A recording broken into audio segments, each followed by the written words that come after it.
సాహితీ అభిమానులకి స్వాగతం.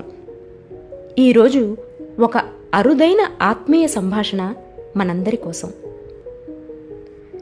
వారి గళం ద్వారా ఎన్నో పాత్రలకు ప్రాణం పోసిన ప్రముఖ ఆకాశవాణి కళాకారిణి విదుషి శ్రీమతి శారదా శ్రీనివాసన్ గారు 10 ఏళ్ల క్రితం, అంటే మే 7వ తేదీ 2015లో విశాఖపట్నం వచ్చిన సందర్భంలో ప్రముఖ రచయిత శ్రీ ఆదూరి వెంకట సీతారామమూర్తి గారు వారి నివాసంలో జరిపిన ఆత్మీయ సంభాషణ ఇది. ఇందులో వారి అభిమానులు డాక్టర్ శ్రీ ఆర్య నాయక్ గారు, ప్రొఫెసర్ అయ్యగారి జానకీరావు గారు కూడా పాల్గొన్నారు. ముందుగా రచయిత శ్రీ ఆదూరి వెంకట సీతారామమూర్తి గారు, శారదా శ్రీనివాసన్ గారుల మధ్య జరిగిన ఆత్మీయ సంభాషణ విందాం. మీరు ఒక సహజ కళాకారిణిగా మా వంటి ఆకాశవాణి శ్రోతలకు పరిచయస్తులే. మీ సుమధుర కంఠస్వరం మాకు ఎన్నో రేడియో నాటకాలను పరిచయం చేసింది. కొన్ని మంచి రేడియో నాటకాలను గొప్ప నాటకాలుగా కూడా తీర్చిదిద్దింది. నా మటుకు నాకు మీరు నటించిన నాటకం రేడియోలో వస్తుందంటే ఎంతో ఇష్టంగా వినేవాడిని.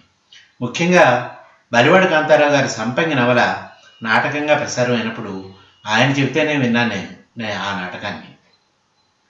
నిజంగా సంపంగి పాత్రకు జీవం పోశారు మీరు. అలాగే చలంగారి పురూరవ నాటకంలోని ఊరోసి పాత్రకు, తిలక్ గారి షుప్తశిల నాటకంలోని అహల్య పాత్రకు జీవం పోయడమే కాదు, మునిపల్ల రాజుగారు అన్నట్టు శబ్దం నుండి దృశ్యస్థితికి రూపు ఇచ్చారు మీరు. మరి అటువంటి నాటకాల్లో నటించినప్పుడు మీకు కలిగిన అనుభవాలు, అనుభూతులు, మీరు పడ్డ కష్టాలు, శ్రమ ఫలించిన తర్వాత పొందిన ఆనందం, ఇలా వాటి గురించి మీకు గుర్తున్నంతలో ఏమైనా చెప్తారా? చెప్తాను, తప్పకుండాను. అంటే ఏ నాటకానికి ఆ నాటకమే మళ్ళీ ఆ అనుభూతులన్నీ మిగిలి ఉండవు. కానీ దానిలో చెప్పినటువంటి ఏం చెప్పదలుచుకున్నాడో రచయిత, ఆ భాగం మాత్రం కొంత మనసులో మిగిలి ఉంటుంది.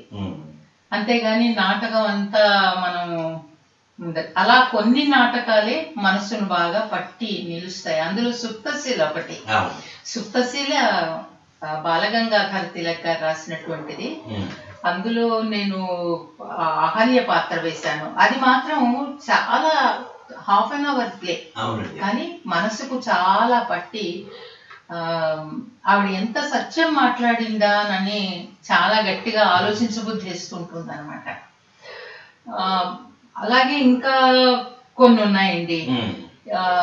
ఇప్పుడు కాలాతీత వ్యక్తులు, శ్రీదేవి గారి, అందులో ఇందిర పాత్ర అంటే నాకు ఇష్టం, బాగా చేశాను కూడా. అది 2 సార్లు, ఒకసారి శ్రీదేవి గారు కూర్చొని అది రిహార్సల్స్ చేయించి ఆ నాటకం రికార్డ్ చేశాము. దాని తర్వాత మళ్ళా జానకి రాణి గారు దాన్ని స్త్రీల కార్యక్రమంలో సీరియలైజ్ చేశారు. అది కూడా దానిలో కూడా అప్పుడు కూడా నేను ఇందిర పాత్ర వేశాను.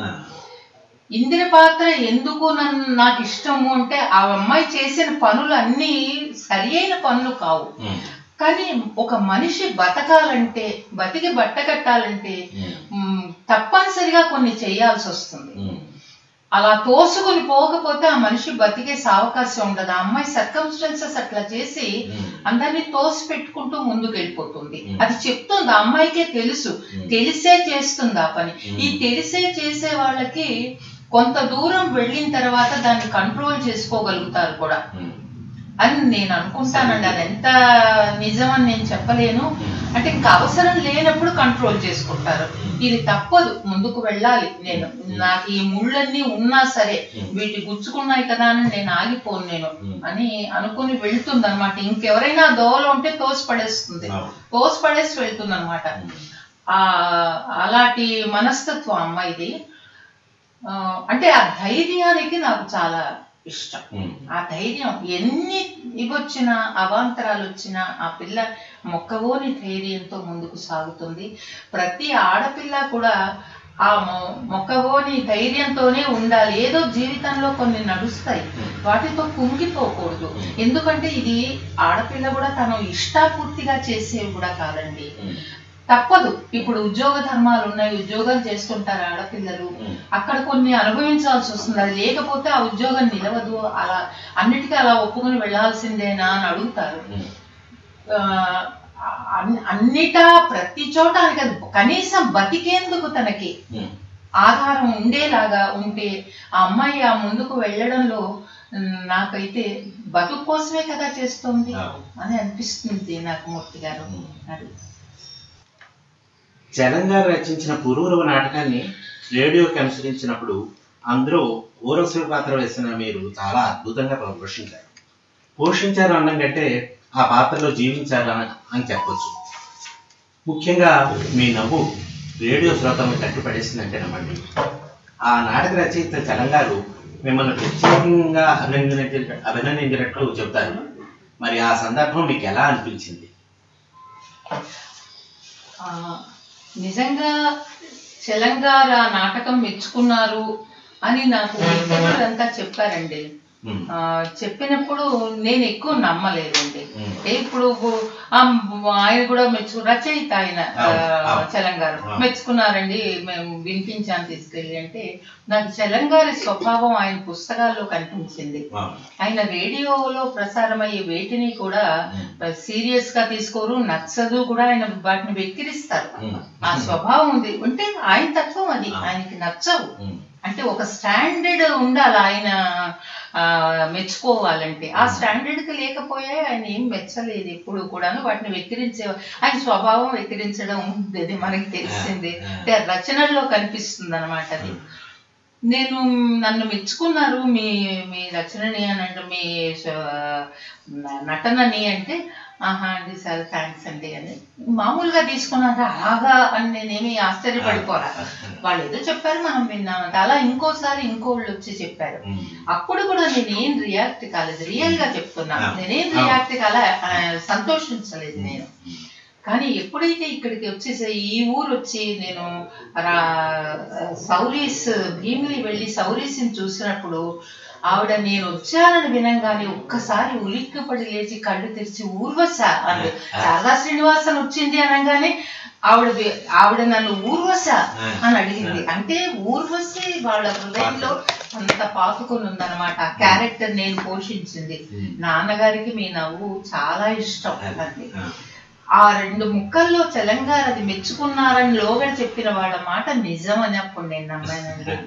అప్పుడు నమ్మాను నేను మూర్తి గారు. నిజంగా నాకు అప్పుడు అసలైన ఆనందాన్ని అప్పుడు అనుభవించాను.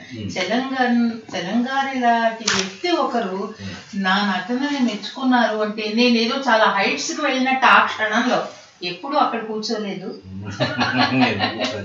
హైట్స్ కి వెళ్ళినట్టు చాలా సంతోషించాను నేను. అది మీరు ఆకాశవాణి నాటకాల్లో నటించడమే కాక రేడియోలో కథలు నవలలు కూడా ఎక్కువగానే చదివారు. మరి కథలు నవలలు చదవడానికి నాటకంలో పాత్రోచితంగా నటించడానికి తేడా ఏమైనా ఉంటుందా? ఉంటే అది ఎటువంటిది? తప్పకుండా తేడా ఉంటుంది మూర్తి గారు, డెఫినెట్ గా ఉంటుంది. ఎందుకంటే కథ చదవటం అనేది మనం మామూలుగా ఏదో చిన్నప్పటి నుంచి మనం కథలు చెప్పుకోవడం నేర్చుకున్నాం కదా, అలా కథలు చెప్పుకుంటాం. అది నాటకం ఎలా అవుతుంది? దానికి నాటకం అంటే నటించడం, ఒక్కొక్క పాత్ర మీ కళ్ళ ముందుకు రావాలి. కథలో అలా రాదు. సిచ్యువేషన్స్ ఎక్కువ ప్రాధాన్యతను సంతరించుకుంటాయి. అది ఆ పరిస్థితులు ఎక్కువ. అంటే మనం తీసుకొచ్చి ఇది చేసాం, నిజంగానే అక్కడ ఇది జరుగుతోంది అనేటటువంటి భ్రమ కలిగించేదేమో మనకి నాటకం. అలాంటిది ఒకటి సింది అని చెప్పేదేమో కథ అవుతుంది కదండి. అది అలాంటి తేడా తప్పకుండా ఉంటుంది. మరి కథ చదివినప్పుడు అయితే నేనేం చేసేదాన్నంటే, నేను నవల చదివినా కథ చదివినా ఆ పాత్రల్ని కూడా నా గొంతుతో నేను పోషించేదాన్ని. వాళ్ళు ఊరికే కథగా కాకుండా డైలాగ్ ఫామ్ లో ఉంటాయి కొన్ని కథలు. అలాంటివి నేనేం కథలు గాని నవలలు గాని అప్పుడు ఆ డైలాగ్స్ నేను, అది మేల్ అవనండి ఫీమేల్ మగ ఆడ అన్ని క్యారెక్టర్స్ కూడా నా గొంతుతో పలికించేదాన్ని. పలికించడం బాగానే ఉంటుంది అనుకోండి, నేను శ్రోతలు కూడా సంతోషించవచ్చు. కానీ అది పద్ధతి కాదు కదా, అది మీకు నాటకం అనిపించదు కదా. నేను కథ చెప్పడమే, కాకపోతే కొంచెం ఎమోషనల్ గా కొంచెం సిచ్యువేషన్ ని మీ కళ్ళ ముందుకు తీస్తున్నాను అంతవరకే. కానీ నాటకం అది కాదు, ఏ పాత్ర ఆ పాత్ర వచ్చి నటిస్తుంది. చాలా తేడా ఉంది దానికి దీనికేనో, అది నేను ఫీల్ అయ్యేది. మీరు నటించిన నాటకాల్లో సుప్తశిల నాటకం చాలా గొప్ప నాటకంగా, అందులో మీ పాత్ర చాలా నాకు ఇష్టమైన నాటకంగా అదే అది. అందులో ఆ పాత్ర నాకు చాలా ఇష్టమైన పాత్ర అండి, అహల్యది. చాలా బాగా రాశారు తిలక్ గారు అది ఆ నాటకాన్ని. అది మేము వేసినప్పుడు ఎంత ఇష్టంగా వేశాను, ఈ రోజుకి కూడా నాకు ఆ నాటకం అంటే హాఫ్ అన్ అవర్ ప్లే నాకు చాలా ఇష్టం. అదే మిమ్మల్ని అడుగుదాం అనుకుంటున్నాను. ఆ పాత్ర ఆ చివరిలో ఊరు ఆవిడ అదే శిల అయిపోతుంది, అప్పుడు పలికిన ఆ మాటలు గుర్తుంటే ఒక్కసారి. గుర్తుంటే ఇవి బై హార్ట్ చేసినవి అయితే ఏం కాదు, నేను స్క్రిప్ట్ చూసే అక్కడ ఎలా చదివానో ఇక్కడ అలాగే చదువుతా అండి. అది అంటే అప్పుడు అహల్య వలన జరగవలసిన పొరపాటు ఏదో ఇంద్రుడిని చూసి ఆవిడ ఇష్టపడడం, ఈ విషయం ఈయనకి తెలిసి ఆవిడ్ని శపించడం, శిలగా మారిపోమని శపించటం, ఇవన్నీ జరిగాయి. జరిగిపోయిన తర్వాత ఆవిడ అంటుందన్నమాట ఆయన్ని చూసి, ఎంత పని చేశారు స్వామి, అమాయకురాలైన పశుప్రాయురాలైన ఒక జీవిపై ఎంత ఆగ్రహం చూపించారు. చెట్లని పిట్టల్ని వాటి బతుకవి బతుకుతున్నందుకు కోపగించని మీ ధర్మం మానవినైన నా మీద విరుచుకుపడిందా స్వామి? స్వామి, ఛాయశక్తులా మిమ్మల్ని ఆరాధించాలని చూశాను, మీ దారినే నడవాలని ప్రయత్నించాను స్వామి. కానీ నా చేత కాలేదు. పువ్వు విరిసినా, మబ్బు మెరిసినా, వానలో తడిసినా, గాలిపొర కదిలినా చెలించిపోయే నా హృదయ బలహీనతకి నేనేం చెయ్యగలను స్వామి? ఈ కోర్కెలను, ఈ సరదాలని, ఈ ఆశల్ని విడిచి దూరంగా నిలిచి బతికే ఓపిక లేదు నాకు ఉత్సాహం కావాలి, ఊరట కావాలి, ప్రేమ కావాలి, హక్కున చేర్చి లాలించే హృదయం కావాలి. నా హృదయపు లోతులలోని తాగత మీకేలా తెలుస్తుంది స్వామి? నాకు చల్లదనం, తృప్తి ఇవ్వగలిగిన మరొక ప్రాణి నా పక్కన ఉంటే నాకు ఎంత శక్తి కలుగుతుంది. ఈ భూమి చివరిదాకా నడిచిపోగలను స్వామి, నిద్రాహారాలు మానివేయగలను. నా బతుకి అర్థం ఇవ్వండి, ఆశ ఇవ్వండి, ఎన్ని కష్టాలైనా తీర్చుకుంటాను, నవ్వుతో ఈ జగత్తునే ఎదిరిస్తాను. కానీ నేను భయంకర శూన్యంలో బంధితురాలినైపోయాను. నేతి అంధకారంలో గుడ్డిదాన్ని, భయస్థురాల్ని అయిపోయాను. నా బతుకులో లేని, నా బ్రతుకును దాటిన ఆదర్శాలు నా ఎదురుగా ఉంచినప్పుడు నన్నందరూ కలిసి వంచిస్తున్నారే అని ఏడుపు వచ్చేది నాకు. స్వామి, నన్ను పరమేష్ఠి సృష్టించిన మరుక్షణంలోనే నా మనస్సు ఆ దేవేంద్రునిపై లగ్నమైంది.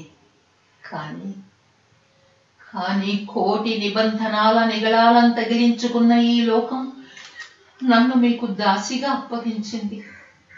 తీవ్ర నిదాక సూర్యుని వంటి మీ కాంతిచ్చటావరణంలో మృదువైన కుసుమం వాడి గాలిపోతుందే గాని వికసించి వన్య పొందలేదు స్వామి. నాకు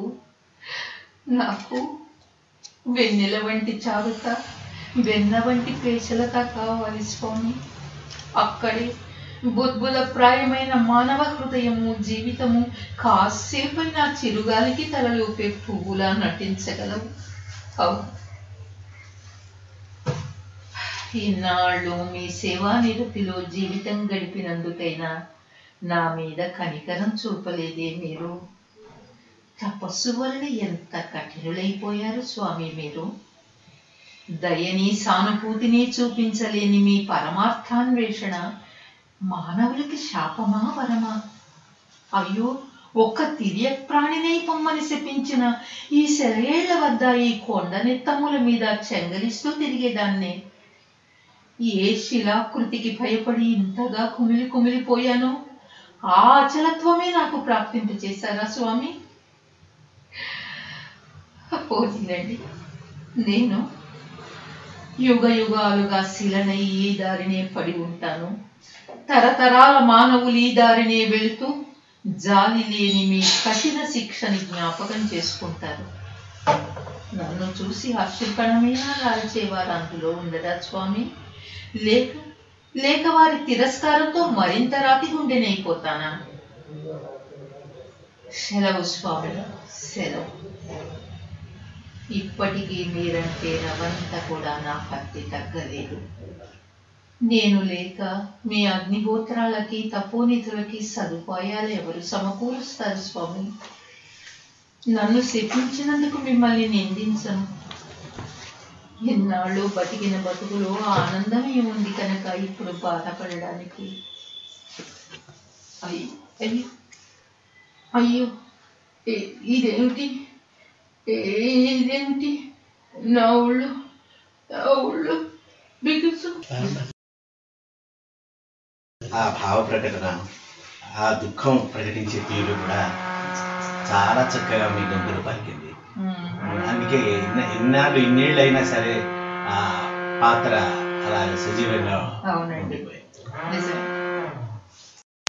ఇటీవల మీరు నా రేడియో అనుభవాలు జ్ఞాపకాలు అనే పుస్తకాన్ని, ఒక సీడీని రిలీజ్ చేశారు. అవునండి, రాశాను. అది నిజంగా కళారంగంలో పెద్దలనుకున్న అందరితోనూ మీరు కలిసి పనిచేశారు, నటించారు, రేడియో కార్యక్రమాన్ని అద్భుతంగా తీర్చిదిద్దారు. సహజ నటి, కళాకారిణి అయిన మీకు దేవుడిపల్లి బాలాంతరపు రజనీకాంతరావు గారు, బాలమురళి, చిరంజీవి గారు ఇటువంటి నిష్ణాతులైన కళాకారుల సహచర్యం మీ రంగంలో మీ ప్రగతికి ఎట్లాగా ఉపకరించిందో చెప్పగలరా? తప్పకుండానండి. నాకు తెలిసినంతలో నేను పెద్దల దగ్గర పనిచేశాను, కలిసి పనిచేశాను అన్నమాట. దేవులపల్లి కృష్ణశాస్త్రి గారు అనగా బాలాంతరపు రజనీకాంతరావు గారు అలాంటి వాళ్ళ దగ్గర కలిసి పనిచేయడం కాదు, వాళ్ళ దగ్గర పనిచేశాను నేను. ఎందుకంటే వాళ్ళు రాసిన వాటిల్లో నేను పార్టిసిపేట్ చేశాను. అది అలాంటి ఆ పెద్దల దగ్గర పని చేయటం అనేది నేను మనిషిగా నాలో ఒక ఆలోచన శక్తి పెరగడానికి చాలా దోహదపడిందని చెప్తానండి. ఎందుకంటే నేను ఒక పుస్తకం రాయగలిగే పరిస్థితికి ఎదిగాను అని అంటే అదంతా వాళ్ళ ధర్మమే అని వాళ్ళతో పాటు ఉండబట్టి కొంచెంగా ఏదో ఇంగుగా కట్టిన గుడ్డ అంటారు చూడండి, వాసన వస్తుంది. అట్లా కొంత భాగం మనకి కూడా తప్పకుండా మనకి ఆ ప్రభావం మన మీద కూడా పడుతుంది వాళ్ళతో కలిసి, అంటే వాళ్ళ దగ్గర పని చేయటం వలన. అలాంటి సాహచర్యం, మంచి చెడులు చెప్తారు వాళ్ళు, తర్వాత కరెక్ట్ చేస్తారు మనలో ఉన్న తప్పులు. ఇవన్నీ కూడా దిద్దుకుంటూ వాళ్ళు ఇచ్చినటువంటి మంచి మంచి వ్యాసాలు అవనండి, నాటకాలు అవనండి, వాటిల్లో పార్టిసిపేట్ చేస్తూ నేను మనిషిగా ఒక మంచి నటిగా ఎదగడానికి అవన్నీ నాకు తోడ్పడ్డాయి. తర్వాత నాతో పాటు పనిచేసిన చిరంజీవి గారి దగ్గర కూడా నేను చాలా ఎన్నో నేర్చుకున్నానండి. అలా నేర్చుకోబట్టే ఇప్పుడు ఆయన చిరంజీవి సమాలోచనం అన్న పుస్తకాన్ని నేను రాయగలిగానంటే అది కేవలం చిరంజీవి గారి ఎఫెక్ట్ దీని వల్ల నేను చెప్పగలను. ఎందుకంటే అలాంటి మంచి చెడులు ఒక పుస్తకం రాయగలిగే శక్తిని, సాహిత్య సమాలోచనం అన్న పుస్తకం రాయగలిగిన శక్తిని ఆయన దగ్గర నుంచే నేను సంతరించుకున్నానని చెప్పగలను. ఇలాగా ఒక్కొక్కరిది, ఇప్పుడు అక్కయ్య గారు అన్నయ్య గారు ఉన్నారు, వాళ్ళతో ఒక కార్యక్రమం నిర్వహించగలిగే నేర్పుని. అలాగే ఇప్పుడు వీళ్ళతో డ్రామా దీంట్లో పనిచేసినప్పుడు చిరంజీవి గారు వాళ్ళ దగ్గర నేను ఒక డ్రామా ప్రయోక్తగా ఎదగడానికి వాళ్ళ యొక్క హెల్ప్ నాకు చాలా దొరికింది. వాళ్ళని చూసి నేను నేర్చుకున్నాను.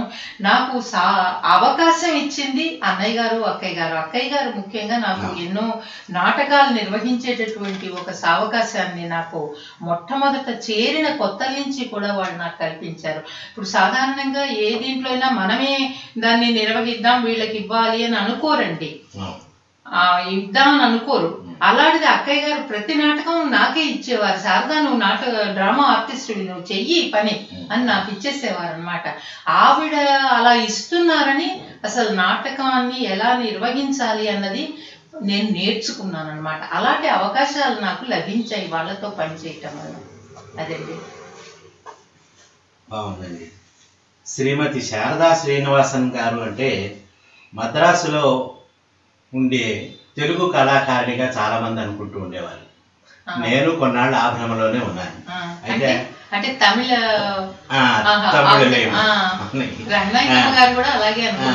నేను చాలా కాలం ఆ భ్రమలోనే ఉన్నాను.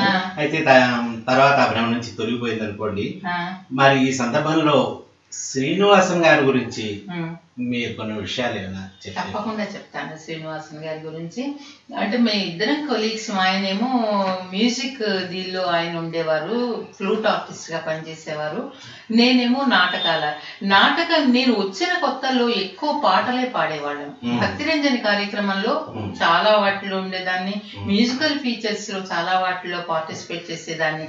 అప్పుడు మరి శ్రీనివాసన్ గారితో నాకు మేమంతా కలిసి ఒక స్టూడియోలో కూర్చోవడం, కబుర్లు చెప్పుకోవడం, అది కాక చైనీస్ అగ్రెషన్ అని, పాకిస్తాన్ అగ్రెషన్ అని, రవీంద్ర గేయాలు, ఇవన్నీ కూడా ఒక రకంగా మేమంతా కలిసి పనిచేసేందుకు వీలు కల్పించాయి అందులో నేను ఉండడం వలన. అప్పుడు నాకు శ్రీనివాసన్ గారితో మంచి స్నేహం కుదరడం, ఆయనకి నేనంటే ఇష్టం కలగడం, అలా మా ఇద్దరి మధ్య ఒక అనుబంధం ఏర్పడి మ్యారేజ్ చేసుకుందాం అనుకుంటే వాళ్ళకైతే నిజానికి ఆయన చెప్పనే లేదు. మా నాన్నగారికి చెప్తే ఆయనకి ఇష్టపడలేదు అస్సలు. ఆయన వచ్చి ఈయన్ని చూసి వద్దు అంటే వద్దని అన్నారు. కానీ కృష్ణశాస్త్రి గారిని వెళ్ళి అడగమన్నాను నేను ఆయన గురించి, మా వారిని గురించి. ఎందుకంటే మెడ్రాస్ లో కృష్ణశాస్త్రి గారు ఉంటారు. పతంజలి శాస్త్రి గారు వీళ్ళకి దగ్గర బంధువు. సుప్రీం కోర్టు జడ్జి చేసిన పతంజలి శాస్త్రి గారు.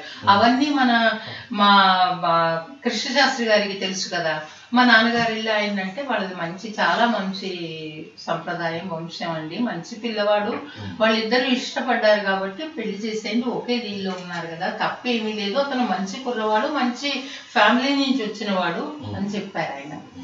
చెప్పేటప్పటికి ఇంకా ఆ మాట మీద ఆయన ఇష్టపడి మా ఇద్దరిని తీసుకెళ్లి మా అమ్మ నాన్న ఎక్కువ మంది లేరు, అంతా కలిపి 5-6 కలిసి తిరుపతి వెళ్ళి ఆ పెళ్లి అయింది అనిపించారు అన్నమాట. అలా జరిగిపోయింది మా మ్యారేజ్. మాకు సంతోషమే. మరీ ఊరికే పందిళ్ళు అవన్నీ వేసి చేసే పెళ్లిళ్ళు అంటే నాకు అంత పెద్ద ఇష్టం కూడా లేదు. మొదటి నుంచి పెళ్లికి ఒక రకంగా వ్యతిరేకంగానే ఉన్నాను నేను మొదటి నుంచి కూడా. అప్పుడు ఈ రకంగా మ్యారేజ్ అవ్వడం, మేమిద్దరం కూడా అలాంటి అవుట్లుక్ తోటి మేమిద్దరం కూడా జీవించడం జరిగింది. అందువలన మాది సాఫీగానే నడిచిపోయిన తర్వాత వారి ఇది వేరైపోయింది. నేను ఇంకా అది 2 పడవల మీద కాళ్ళు వేసి వెళ్తున్నట్టుంది. కానీ నాకు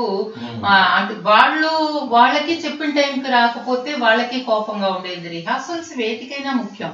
అలాగే నీ సొంత డ్రామాని వదిలిపెట్టి అక్కడికి వెళ్తున్నావు, నువ్వు మరి నీకు ఇంట్రెస్ట్ లేదా అన్నట్టు వీళ్ళు మాట్లాడేవాళ్ళు. డ్రామా నాకు చాలా ఇష్టమైన ప్రక్రియ. సరే, ఇంకప్పుడు నేను అవి వదులుకొని నేను ఇటువైపే ఎక్కువ మొగ్గు చూపాను.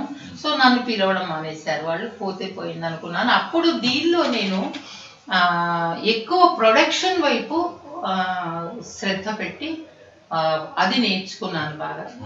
ఎక్కువ చిరంజీవి గారి నాటకాలన్నిటికీ కూడా నేనే ఆయనకి హెల్ప్ చేసేదాన్ని. నాటకం ప్రొడ్యూస్ చేస్తున్నప్పుడు నేను సొంతగా కూడా చాలా నాటకాలని నేను ప్రొడ్యూస్ చేశాను. అలా నేను దీంట్లో కొంత ఏమంటారు అనుభవం సంపాదించుకోగలిగాను. అది నాకు అందులో సంగీతంలో కూడా ఆయన ప్రావీణ్యత గురించి, మా వారి ప్రావీణ్యత గురించి. ఆయన అంటే రేడియో వదిలిపెట్టే టైంకి ఆయన top class artist. Flute TR Mahalingam గారు అంటే లెజెండ్ అండి ఆయన. అలాంటి గురు శిష్యుడు ఆయన, ప్రియ శిష్యుడు ఆయన. ఆయన వాయిద్యంలోని ఒక వెయిట్, ఒక క్లాసిజం అన్నీ కూడా వచ్చింది శ్రీనివాసన్ గారికి. అయితే ఆయనకున్న డ్రాబ్యాక్ ఒకటి ఉంది, ఆ వేలుకు కొద్దిగా ఏదో దెబ్బ తగిలి కొంచెం ఇదైంది. అందువలన రాను రాను కొంచెం ఆ ఇది ఎక్కువై చివరికి ఆయన వాయించడంలో కొంత ఆ వెయిట్ తగ్గింది. కానీ మొదట్లో అంతా ఆయన చాలా బాగా వాయించేవారు. కాక ఆయన ఎంత మంచి పరిజ్ఞానం అంటే క్లాసికల్ దీంట్లో ఎవరు ఎలా పాడతారు అన్నది ఆయనకి చాలా బాగా తెలిసి, ఆ శాస్త్రం బాగా తెలిసిన వారండి ఆయన. అందరికీ అట్లా ఎవరికి సంగీతం నేర్చుకోవటం వేరు, ఆ శాస్త్రం తెలియటం వేరు. అందులో నిష్ణాతులు శ్రీనివాసన్ గారు. నా భర్త అని చెప్పడం కాదు, నేను నిజంగా చెప్తున్నాను. ఆయన అంతగా ఒక పాండిత్యం ఉన్న మనిషి. ఆయన చేసినటువంటి యూనివర్సాలిటీ ఆఫ్ మ్యూజిక్ అన్నది ఒక ఫీచర్, ½ ఫీచర్, అది నేషనల్ అవార్డు వచ్చింది దానికి, పోటీలకు పంపిస్తే. అలాగే ఇంకా 2-3టికి ప్రశంసా పత్రాలు లభించాయి. ఆయన ఏది చేసినా కూడా చాలా వరకు ఆయన ఈ ఇంగ్లీష్లోనే చేసేవారు. ఎందుకంటే తెలుగు ఆయనకి అంత పట్టు లేదు, రాయగలిగే శక్తి లేదు. కోపెల్ల శివరామని అతన్ని కూర్చోబెట్టుకుని ఆయన ఘటనం సర్వజనీనం అని ఒక తెలుగు నాటకం రాశారు. ఆ నాటకం కూడా ఎంత బాగా రాశారంటే, ఎలా రాశారంటే అందులోనే మ్యూజికే. ఆ మ్యూజిక్ ఇప్పుడు చూడండి, మీరు ఎవరైనా ఇది చూసారా, మై ఫెయిర్ లేడీ చూసుకుంటారా, ఆ పద్ధతిలో అంత పాటలాగా వస్తుంటుంది, వాళ్ళ మాటలు కూడా ఆ ధోరణిలో రాశారనమాట. అది అంతా తను చెప్పి తను రాసిన ఆ ఇంగ్లీష్ వర్షన్ కి మొత్తం కోపెల్ల శివరాం దగ్గర నుంచి అదంతా రాబట్టి చేశారనమాట. ఘటనం సర్వజనీనం అని చాలా పాపులర్ అయింది ఆ నాటకం, అందరూ చాలా మంది ఇష్టపడ్డారు. ఇది కాకుండా ఆర్టిస్టుల కాలనీ అని ఒకటి తెలుగులో అది ఒకటి రాశారు. అది కురిమిళ్ళ వెంకట్రావు గారు రాసి పెట్టారు, ఈయన కూర్చొని చెప్తూ ఉంటే. అందులో తను యాక్ట్ చేశారు కూడా శ్రీనివాసన్ గారు. అంటే దాదాపు ఇప్పుడు మన నెల్లూరు ఆ వైపు కొంచెం తమిళ యాక్సెంట్ తో తెలుగు మాట్లాడతారు కదా, ఆ భాషతో మాట్లాడి తను యాక్ట్ చేశారనమాట. ఇంకా చాలా యూనివర్సిటీలకి, ఆంధ్ర యూనివర్సిటీ వాటికి వెళ్ళి లెగ్డమ్స్ అనమాట, లెక్చర్ కమ్ డెమాన్స్ట్రేషన్స్ ఇస్తుండేవారు. మంచి శిష్యుల్ని తయారు చేశారండి. వీణ ఆర్టిస్ట్ అతను డి శ్రీనివాస్, ఆ అబ్బాయి ఈయన శిష్యుడే. ఇప్పుడు టాప్ క్లాస్ లో ఉన్నాడు ఆ కుర్రాడు, ఎక్కడెక్కడికో వెళ్ళి వాయిస్తున్నాడు. మంచి పేరు ప్రఖ్యాతులు. ముందర తన గురువు పేరు చెప్తే తప్పితే అతను ఇది చేయడు. అలాంటి ఒక ఇది ఆ కుర్రవాడు. మరి ఇంకా లలితా హరిప్రియలు కూడా ఈయన దగ్గరికి వచ్చి కొన్ని పాఠాలు నేర్చుకునేవాళ్ళు. దాంతో ఈయన శిష్యులు అని చెప్పను, కానీ అలాంటి ఒక ఇది ఉండేది. ఈయన దగ్గర కీర్తనలు నేర్చుకోవాలి, నేర్చుకుంటే మంచి కీర్తనలు ఉంటాయి అని. మరి శేషాచారి రాఘవాచార్యుల్ని కూడా ఒక రకంగా మలిచింది శ్రీనివాసన్ గారే. వాళ్ళని తన ప్రొడ్యూసర్ గా ఉన్నారు అప్పుడు. వాళ్ళిద్దరినీ కూడా కలిపి మీరు హైదరాబాద్ బ్రదర్స్ గా పాడండి అని ఒక పేరు పెట్టి వాళ్ళిద్దరినీ కలిపింది కూడా శ్రీనివాసన్ గారే. ఒక కుర్రాడు అక్కడ బెజవాడలో పనిచేసేవాడు, ఇక్కడ ఒక కుర్రాడు వేరే ఆఫీసులో చేసేవాడు. పెద్దవాడు రాఘవాచారి ఇక్కడ ఉండేవాడు, శేషాచారి విజయవాడలో పనిచేస్తుండేవాడు. మీరిద్దరూ ఇలా కాదు పాడాల్సింది, అలా చెయ్యండి అని చెప్పి వాళ్ళని, అంటే అలాంటి ఒక ముందు ఆలోచన ఉండేది. ఈ పిల్లలు పైకి వచ్చేటటువంటి ఒక శక్తి వీళ్ళకు ఉంది, వీళ్ళకి మనం హెల్ప్ చేయాలి అని చాలా మందికి సంగీతం వాళ్ళకి చాలా హెల్ప్ చేశారు. చాలా మందిని ఒక దోవలో పెట్టారు. అరుణా పద్మ అని వాళ్ళు కూడా బాగా పాడతారు. వాళ్ళు కూడా ఇప్పుడు ఏ క్లాస్ ఆర్టిస్టులు అయ్యారు. అలా మంచి తనున్న దీంట్లోనే ఇంతమంది శిష్యుల్ని, ఎవరికి ఇంతమంది శిష్యులు పేరు తెచ్చుకున్న వాళ్ళు లేరండి. పెద్ద పేరున్న ఆర్టిస్టులకు కూడా ఇలా పేరు తెచ్చుకున్న శిష్యులు లేరు. అందుకని ఇప్పటికీ శిష్యులంతా కలిపి ఆయన జయంతి నాడు అది చేస్తూ ఉంటారు. అలా కొన్ని చేస్తారు. తర్వాత రాను రాను అది కూడా ఉండదులేండి ఎక్కువ, ఎందుకంటే ఒకళ్ళు ఓ చోటు ఉంటారు, అవన్నీ కలవడం కష్టం ఉంది. దీనికంతా అంటే కొన్నాళ్ళు పాపం అలా కూడా చేశారు. జయంతి ఇవన్నీ మామూలు విషయాలు. జయంతులు చేశారా లేదా, వర్ధంతులు నిర్వహించారా లేదా అన్నవి చాలా మామూలు. గురువు మీద వాళ్ళకి నమ్మకం ఉందా లేదా, భక్తి ఉందా లేదా, అది ఉంది వాళ్ళకి.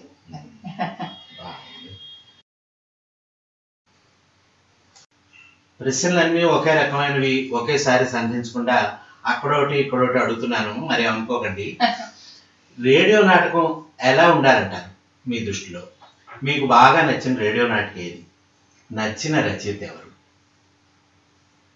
కష్టం అండి, ఎందుకంటే ఇలాంటి ఎలా ఉండాలి అన్నది చెప్పగలను, కానీ నచ్చిన రేడియో రచయిత ఎవరు అంటే ఒకళ్ళు ఇద్దరు ముగ్గురుగా అలా ఉంటారు. అందరూ బాగా రాస్తారు. రేడియోకి ఎవరు బాగా రాయగలిగితే వాళ్ళదంతా నచ్చినట్టేనమాట. అంతతో అన్ని గుర్తుపెట్టి ఇప్పుడు నేను చెప్పే ఒకటో రెండు నా మనుషులే కాకుండా ఒకళ్ళే ఇద్దరే కాకుండా ఇంకా కూడా కొంతమంది ఉంటారు, జ్ఞాపకం రాక చెప్పలేకపోతారు.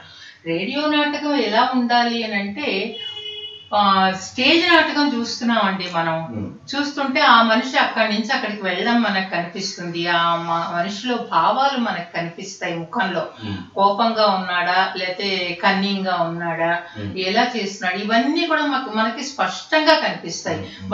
అతను అటుపక్క మొహం తిరిగి కూర్చున్నాడు, ఈవిడ ఇటుపక్కకి తిరిగి కూర్చు, ఇవన్నీ కూడా మనకి కనిపిస్తాయి. కాబట్టి మనకి ఎలాంటి అనుమానం రాదు ఆ సిచ్యువేషన్ గురించి.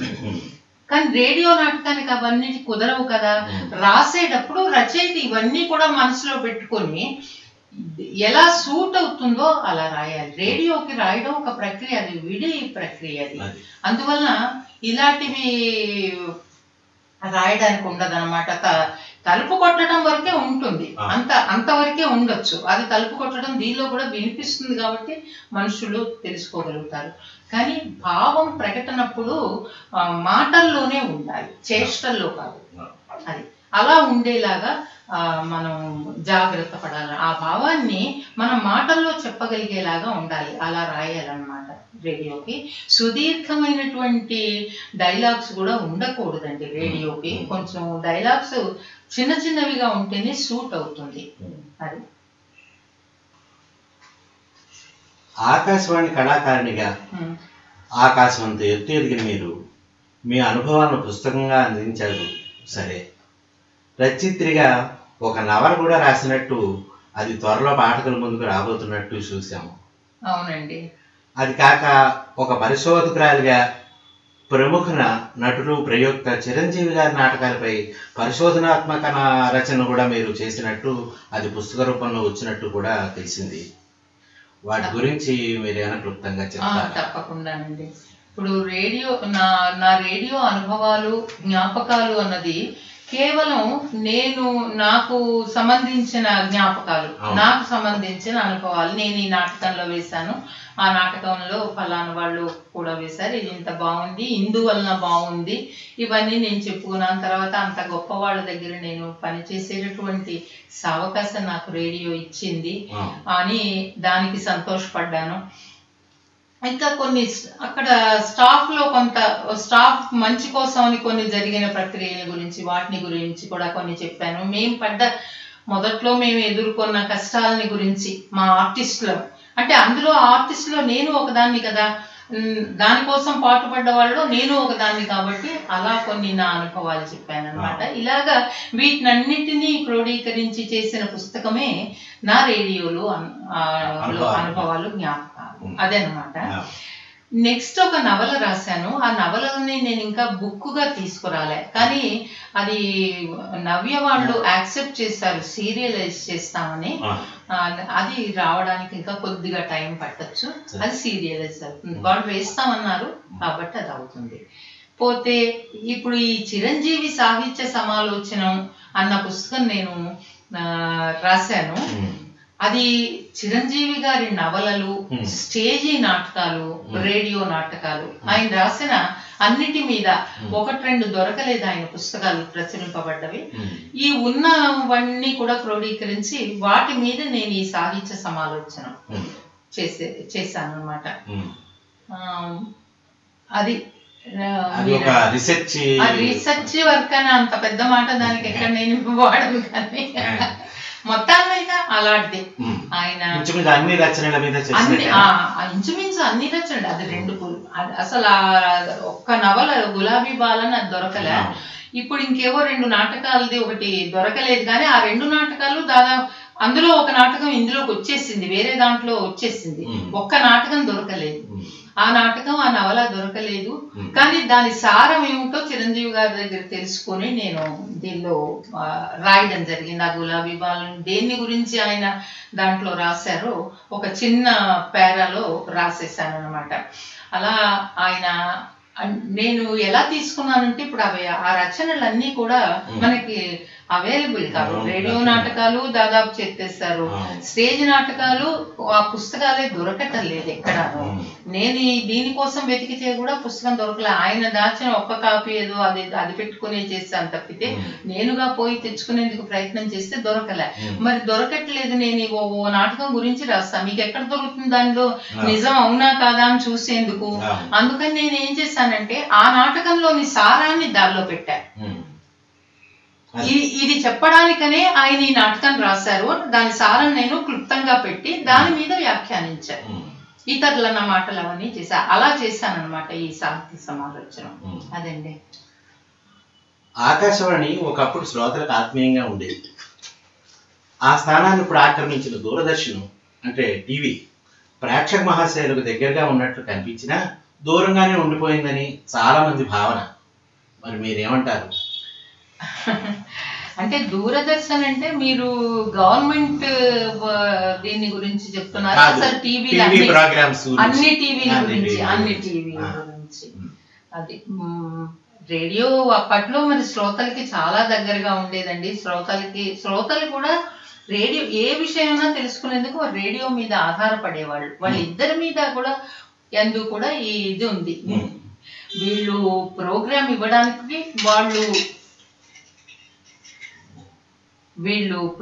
ఇవ్వడానికి వాళ్ళు తీసుకుని అది విని వాళ్ళు ఎంజాయ్ చేయడానికో అది ఫాలో అవ్వడానికో అటు శ్రోతల నుంచి కూడా మంచి రెస్పాన్స్ ఉండేది. ఆ రెండు కూడా కలిసి ఉంటుండేవి. రాను ఒకటి తగ్గేటప్పటికి రెండోది తగ్గడం ప్రారంభించింది. ఇప్పుడు మనకు కూడా చూడండి, ఒక 10 కనిపిస్తాయి. ఇది కాదు పోనీ అది తీసుకుందాం అనిపిస్తుంది, అది కాదు ఇంకోటి తీసుకుందాం అనిపిస్తుంది. మన దీంట్లోనే తేడా వస్తుంది. ఇది తీసుకుందామా అది తీసుకుందాం. శ్రోతలు కూడా ఇప్పుడు మీరు దూరదర్శన్ దూరం అయిపోయింది అంటున్నారు కదా, దూరం వాళ్ళు చేసుకుంటున్నారని నేను అనుకుంటా. దగ్గరగా దేనికి ఉంటారో దానికి తప్పకుండా వాళ్ళకి తగిన ఇది ఇప్పుడు ఒకటే విన్నారు, వాటి మీదే వాళ్ళు ఇచ్చారు. అట్నుంచి కూడా అలాంటి రెస్పాన్స్ రావచ్చు. అవి విని వాళ్ళకి రాస్తే కాసేపు ఇది చూస్తారు, కాసేపు అది చూస్తారు, ఇంకోటి చూస్తారు. ఇందులో మీకు ఏది నచ్చుతోంది? ఒక సీరియల్ ఏదో నచ్చింది, ఆ సీరియల్ చూస్తుంటారు అంతే. ప్రతిమ కార్యక్రమాలన్నీ పూర్వం అలా ఉండేది కాదు. రేడియోలో ఏం కార్యక్రమం ప్రసారమైనా అలా వస్తూనే ఉండేది. మనకు అన్ని పాడి పంటల దగ్గర నుంచి వినేవాళ్ళు కదండి. అవునా కదా? అది వినేవాళ్ళు. ప్రతి ఎయిడ్స్ మీద వాళ్ళు చెప్పినా వినేవాళ్ళు, ఇంకేదో ఫ్యామిలీ ప్లానింగ్ మీద చెప్పినా వినేవాళ్ళు. ఇవన్నీ వినడం వల్ల ప్రజల్లో కూడా ఒక మంచి మార్పు వచ్చిందండి. అలా చేయగలిగింది రేడియో. ఎందుకు ప్రజలు అలా వినేవాళ్ళు, కావాలని వినేవాళ్ళు. ఈ రేడియోలో ఏం చెప్తోంది, రేడియో చెప్తే అది ప్రామాణికంగా ఉండేది ఆ రోజుల్లో. మరి ఇప్పుడు ఆ ప్రామాణికత కొంచెం తగ్గిన మాట వాస్తవమే, ఒప్పుకుంటాను నేను. టైం దగ్గర నుంచి రేడియో మన భాషల్లో కూడా భాషలో పదాలు కూడా ఇది రేడియోలో ఇలా వాడాడు అన్న కాబట్టి అది కరెక్ట్, ఇది కరెక్ట్ కాదు అని కూడా తెలుసుకున్న శ్రోతలు ఉన్నారు. టైం అయితే అసలు ఇప్పటికే అప్పటికే అది ఎందుకంటే లండన్ BBC టైంతో వాళ్ళు ఎప్పుడు కరెక్ట్ చేస్తుంటారు రేడియో వాళ్ళు. అందువల్ల అది చాలా కరెక్ట్ టైం రేడియో వాళ్ళది, మా ఆల్ ఇండియా రేడియో వాళ్ళది. అప్పటిది ఇప్పటిది ఒకటే ఇది వాళ్ళది. అందువల్ల దూరం అయిపోయింది అన్న భావన అంత సరిపడదేమో అని నేను అనుకుంటా. మనమే దూరం చేసుకున్నామేమో అనిపిస్తుంది, కానీ వాళ్ళు దూరం అయ్యారు అన్నది నేనంత ఒప్పుకోలేకపోతాను మూర్తిగా.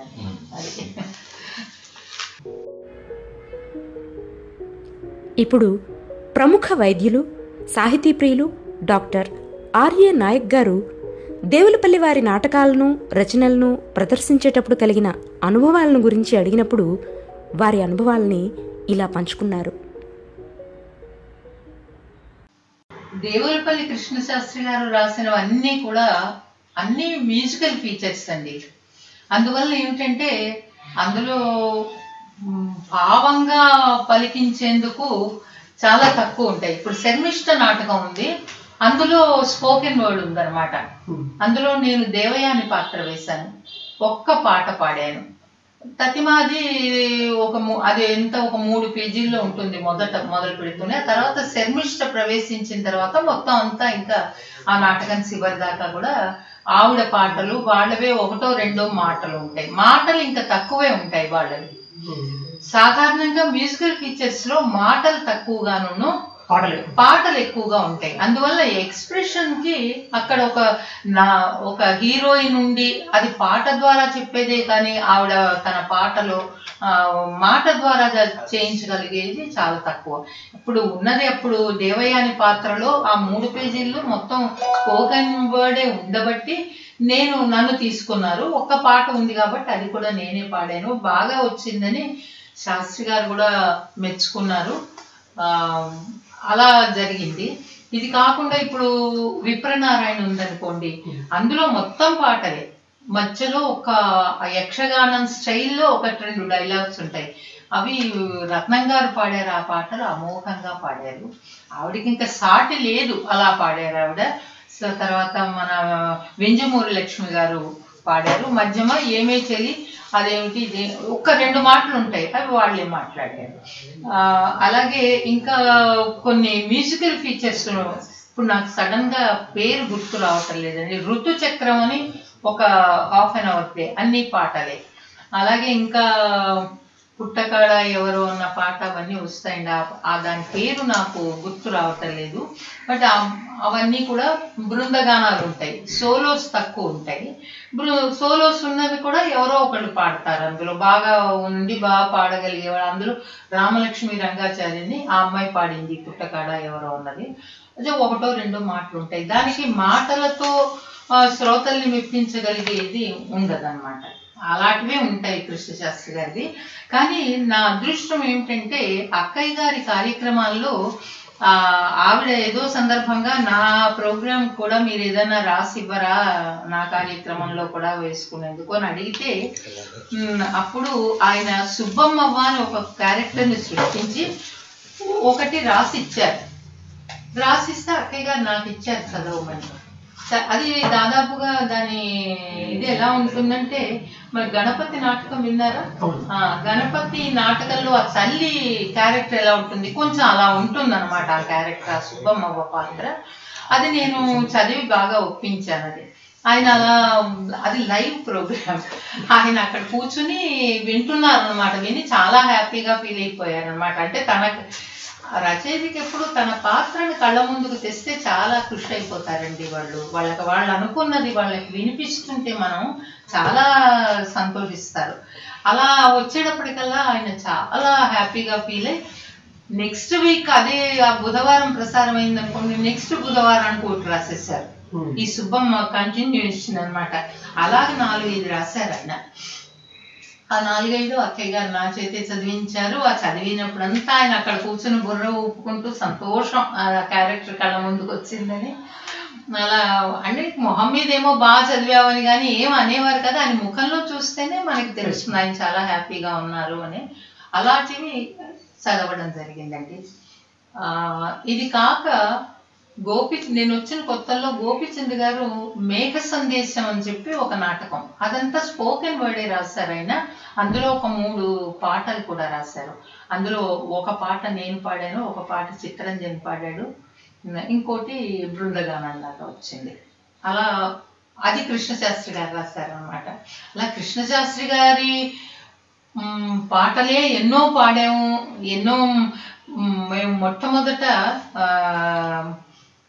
ఒక సంక్రాంతికి బావొస్తే అని ఒక నాటకం, అదేది సంక్రాంతికి, బావొస్తే బావొస్తే బావొస్తే మధురు మించి మెడ చాపి మావి చిగురు చూసేస్తే చూసేస్తే చూసేస్తే చూసేస్తే బావొస్తే బావొస్తే బావొస్తే అంటే ఆ పెళ్లి కొడుకు వస్తున్నాడు, పెళ్లి కొడుకు కాదు కొత్త పెళ్లి కొడుకు అత్తగారింటికి వస్తున్నాడు పండక్కి.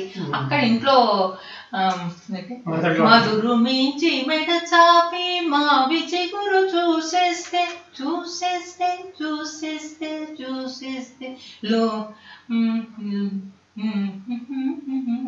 లోనికి ఏదో ఆ పిల్ల సిగ్గుపడి లోపలికి వెళ్ళిపోతుంది. అది కళ్ళం కట్టినట్టు రాస్తారండి ఆయన. రాసినప్పుడు మనకు ఆ సిచ్యువేషన్ ఇట్లా, ఓహో అక్కడ అలా ఉండి ఎవరో తొంగి చూసేటప్పటికి ఈ పిల్ల సిగ్గుపడింది, వచ్చేస్తున్నాడు బావ అనగానే పిల్ల సిగ్గుపడింది, అయినా ఒకసారి తొంగి చూసింది లోపల. ఇలాంటి సిచ్యువేషన్ మనకి ఆ పాత రోజులు ఇవన్నీ కళ్ళకి కట్టినట్టు రాస్తారండి ఆయన మాత్రం. మనకి మన ఇళ్లలో జరిగేవన్నీ ఎంతో అందంగా చిత్రించటం ఆయన ఒక్కరికే చేతవని అనిపిస్తుంది అనమాట. అలాంటి గొప్ప రచయిత ఆయన. చివరిగా ఆంధ్ర విశ్వకళా పరిషత్ ఇంజనీరింగ్ కళాశాల విశ్రాంత ఆచార్యులు, లలిత కళాభిమాని ప్రొఫెసర్ శ్రీ అయ్యగారి జానకీరావు గారితో ఎటువంటి నాటకాలను రేడియో నాటకాలుగా మలచవచ్చు అనే విషయంపై ఇలా అన్నారు. దానికి తగినట్టు రాయాలి. ఇప్పుడు దృశ్య నాటకం ఉందనుకోండి, దాన్ని రేడియోకి మలవాలి. మహానిష్క్రమణం అని ఒక నాటకం వచ్చింది, దానికి నాకు ఆల్ ఇండియా లెవెల్లో సెకండ్ ప్రైజ్ వచ్చింది. దానికి నేను ప్రొడ్యూస్ చేస్తే ఆ నాటకం అసలు స్టేజ్కి రాసింది నాటకం. చిరంజీవి గారు రాస్తే నేను రేడియోకి చెయ్యాలనుంది, నాటకం రేడియోకి మలచి ఇవ్వండి అంటే రేడియోకి అడాప్ట్ చేసి ఇచ్చారు ఆయన. అలా అడాప్ట్ చేసుకోవాలండి. ఎందుకంటే ఇప్పుడు ఇందాక నేను చెప్పాను, మీరు విన్నారో లేదో, ఇప్పుడు వాళ్ళు లేచి అక్కడికి వెళ్ళారు, ఆవిడ భుజం మీద చేయి వేశాడు, మొహంలోకి చూశాడు అని ఇవన్నీ స్టేజ్ నాటకంలో ఈ అభినయాలన్నీ మనకి తెలిసిపోతాయి. మరి రేడియో దీనిలో తెలియవు. అవి ఆ భావాన్ని మనం మాటల్లో పలికించగలిగే పద్ధతిలో రాయగలిగినప్పుడే శ్రవ్య నాటకం రక్తి కడుతుంది. లేకపోతే అసలు శ్రోతలకి ఏమీ అందదు ఆ భావం. అదనమాట. దానికి దీనికి ఇప్పుడు ఏదైనా మీరు అన్నట్టు ఆ స్టేజ్ నాటకాన్ని ఇది రాస్తే ఇది చేయొచ్చా అంటే చెయ్యొచ్చు. ఆ మలిచేవాడి చేతిలో ఉంటుందంత. అది రేడియో ఆర్టిస్టిక్ అనుభవం ఉన్న వాళ్ళే బాగా మంచి రాయగలరేమో ఉంటుంది. రేడియోతో కనెక్షన్ రేడియో వాళ్ళే మారిస్తే బాగుంటుంది, కానీ మామూలు వాళ్ళు మారిస్తే ఉండదు. కానీ ఎవరైనా కూడా ఆలోచన శక్తి దీనికి కావాలండి. ఇప్పుడు ఈ రాసే వాళ్ళకి కూడా ఎలా వచ్చింది అంత శక్తి? ఆలోచన. ఇది ఇలా మనం రాయడం వల్ల వాళ్ళు మాట్లాడితే శ్రోతకు అర్థమవుతుందా అన్నది ఒక్క మాట ఆలోచించుకున్నాడు అనుకోండి, అప్పుడు రాయగలుగుతాడు. ఇది లేని మనిషి కూడా ఒక మంచి నాటకాన్ని, స్టేజ్ నాటకాన్ని రేడియోకి మలసాలంటే ఆలోచించుకోవాలి. ఆలోచిస్తే ఈ నడక వాళ్ళకి ఎలా తెలియాలి? ఈ గ్యాప్ ని వాళ్ళు ఎట్లా, అంత గ్యాప్ వస్తే రేడియోలో ఒక సెకండ్ గ్యాప్ వస్తే కూడా చాలా ఇదిగా ఫీల్ అవుతాం. అదే మనం స్టేజ్ నాటకం దగ్గర ఎంత గ్యాప్స్ వచ్చినా మనం చూస్తూ ఉంటాం. ఆ మనిషి మెల్లిగా నడిచెళ్ళి ఏదో అలా తిరిగి ఇలా తిరిగి వెళ్ళినా మనం దానిలో ఏదో నటనని మనం చూస్తాం. రేడియో నాటకానికి అలాంటిది కుదరదు అనమాట, అస్సలు కుదరదు. అందువల్ల ఇది నాడి పట్టుకోగలిగితే తప్పకుండా రాయొచ్చు అనమాట. అనుభవము మీరు చెప్పినట్టు కరెక్టేను, కొంత ఆలోచన శక్తితో కూడా చేయగలుగుతారనమాట. అది ఈ ఆత్మీయ సంభాషణలో చివరిగా తమ మధురమైన గళంతో 2 లలిత గీతాలను కూడా మన కోసం అందించారు శ్రీమతి శారదా శ్రీనివాసన్ గారు. వినండి. స్వైరిణి అన్నారు నన్ను శ్యామ సుందర, స్వైరిణి అన్నారు నన్ను శ్యామ సుందర, స్వైరిణి అన్నారు నన్ను నీరవని శివెన్నెలలో నీదు మధుర మురళీరవము, నీరవని శివెన్నెలలో నీదు మధుర మురళీరవము, ద్వారములను తెరచి ప్రతి హృదయము పిలుచు నిలువనీదే, స్వైరిణి అన్నారు నన్ను శ్యామ సుందర, స్వైరిణి అన్నారు నన్ను. సమయమున యమునా సరిత్తటిని సఖీ జనులు నిన్ను చూసి మై మరచిన నన్ను చూసి నవ్వినారు స్వైరిణి అన్నారు నన్ను శ్యామ సుందర స్వైరిణి అన్నారు నన్ను. ఇంకో పాట అండి. నన్ను చూసి నవ్వేరే నా సఖులి జవామినులు నన్ను చూసి నవ్వేరే నా సఖులి వ్రజభామినులు చెవి చాటు చేయి చేచి కొసరే గుసగుసలు చెవి చాటు చేయి చేచి కొసరే గుసగుసలు నాపై నీపై నాపై నీపై ఓపలేక అల్లిన కథలు నాపై నీపై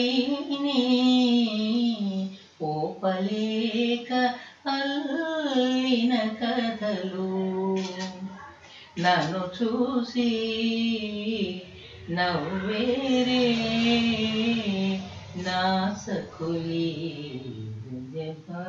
జవామినులు పొద దాటి నది దాటి పొద దాటి నది దాటి కదిలే వేణురవము వడిలో పొద దాటి నది దాటి కదిలే వేణురవము వడిలో ఈ గుండె ఎటులాగో ఈ గుండె ఎటులాగో రాగతరంగిణి పెనుసుడిలో ఈ గుండె ఎటులాగో రాగతరంగిణి పెనుసుడిలో నన్ను చూసి నవ్వేరే నా సఖులి జవామినులు.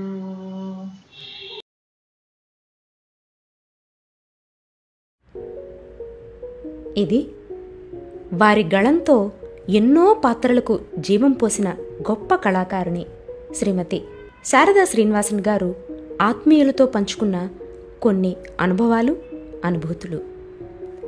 ఇంత చక్కని సంభాషణను మనకు అందించిన శ్రీ ఆదూరి వెంకట సీతారామూర్తి గారికి, సాంకేతిక సహకారం అందించిన శ్రీ ఆదూరి హేమశంకర్ గారికి ధన్యవాదాలు.